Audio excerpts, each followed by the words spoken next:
സാക്ഷി, ജീവിത വിജയത്തിന്റെ നേർസാക്ഷ്യം. ഞാൻ നടന്ന വഴികൾ.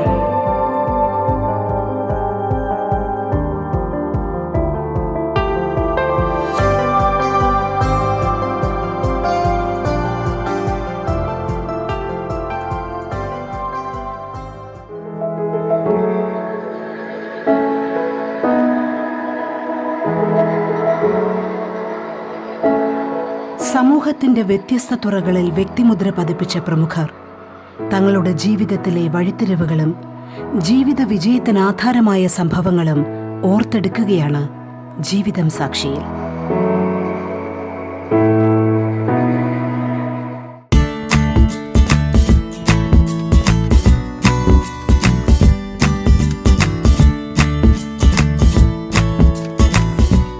ജീവിതം സാക്ഷിയിൽ ഇന്ന് നമുക്കൊപ്പം കഥാകൃത്ത്, എഴുത്തുകാരൻ, ഗ്രന്ഥകാരൻ, സാംസ്കാരിക പ്രവർത്തകൻ, ഫോട്ടോഗ്രാഫർ തുടങ്ങിയ മേഖലകളിൽ പ്രശസ്തനായ ശ്രീ KT ബാബുരാജാണ്.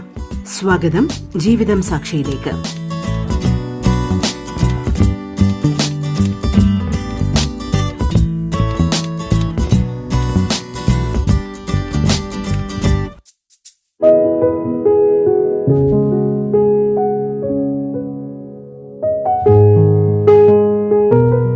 ഒരു എഴുത്തുകാരനെ രൂപപ്പെടുന്നതിൽ അവൻ്റെ കുട്ടിക്കാലത്തിന് ചെറിയ പങ്കൊന്നുമല്ല ഉള്ളത്. അവൻ്റെ പിൽക്കാല ജീവിതം എന്തായി തീരണമെന്നുള്ളത് നിർണയിക്കുന്നത് അവൻ്റെ ബാല്യമാണ്. ബാല്യകാലത്ത് അവൻ ഇടപഴകിയിട്ടുള്ള ആളുകൾ, അവരുടെ പെരുമാറ്റങ്ങൾ, തനിക്ക് ചുറ്റുമുള്ള പ്രകൃതി, അവൻ കൊണ്ട മഴകൾ, അവൻ ഏറ്റുവാങ്ങിയ വെയിലുകൾ, വേദനകൾ, ആഹ്ലാദങ്ങൾ, കളിചിരികൾ, ഇതൊക്കെയും പിൽക്കാലത്തെ അവൻ്റെ ജീവിതത്തെ വല്ലാതെ സ്വാധീനിച്ചെന്നിരിക്കും. എഴുത്തുകാരിൽ ഇത് പ്രത്യേകിച്ചുമാണ്.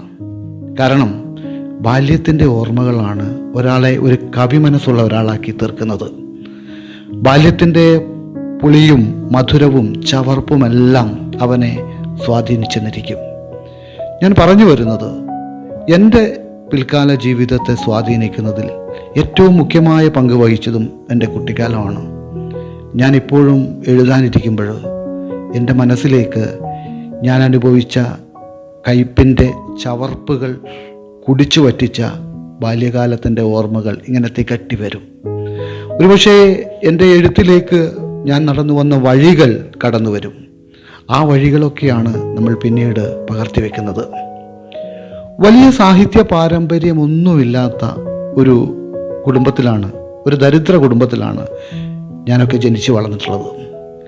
വീട്ടിലേക്കാകെ പടികടന്നു വരുന്ന ഒരേ ഒരു സാഹിത്യം എന്ന് പറയുന്നത് ശനിയാഴ്ചകളിൽ കൂലിക്ക് പണിക്ക് പോയ അമ്മ കൂലി കിട്ടിക്കഴിഞ്ഞാൽ അവരുടെ മൺകൊട്ടയിൽ ഒളിച്ച് കടത്തിക്കൊണ്ടുവരുന്ന ഒരാഴ്ചപ്പതിപ്പാണ്. അന്ന് ഞങ്ങളെപ്പോലുള്ളൊക്കെ ഒരു കുടുംബത്തിലെ ഒരാൾ കാശ് കൊടുത്ത് ഒരാഴ്ചപ്പതിപ്പൊക്കെ വാങ്ങിക്കുക എന്ന് പറഞ്ഞാൽ അതൊരു വലിയ സംഭവം തന്നെയാണ്. അപ്പം അതുകൊണ്ട് തന്നെ അതിനാരെങ്കിലും പറയുമെന്ന് പേടിച്ച് ആരും കാണാതെ സ്വകാര്യമായിട്ടാണ് അമ്മ അത് കൊണ്ടുവന്നിരുന്നത്. തുടരൻ കഥകൾ, നീണ്ട കഥകൾ വായിക്കാൻ അമ്മയ്ക്ക് വലിയ ഇഷ്ടമായിരുന്നു. അമ്മ വീട്ടിലേക്ക് കൊണ്ടുവന്ന ആ ആഴ്ചപ്പതിപ്പ് മലയാള മനോരമയുടെ ആഴ്ചപ്പതിപ്പായിരുന്നു. അതിലെ നീണ്ട കഥകൾ വായിച്ചതിന് ശേഷം അമ്മ അതൊരു മൂലയ്ക്കിടും.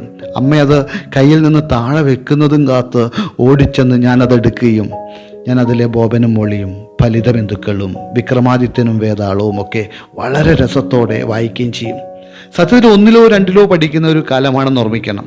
ഒന്നിലോ രണ്ടിലോ പഠിക്കുമ്പോഴാണ് ഒരു പക്ഷേ കഥയുടെ മാസ്മരികതകളിലേക്ക്, കഥയുടെ സൗന്ദര്യങ്ങളിലേക്ക്, അതിൻ്റെ ആസ്വാദനങ്ങളിലേക്കും ഭാവനകളിലേക്കുമൊക്കെ എന്നെ കൈപിടിച്ചു കൊണ്ടുപോയത് ആ ഒരാഴ്ച പതിപ്പാണ്.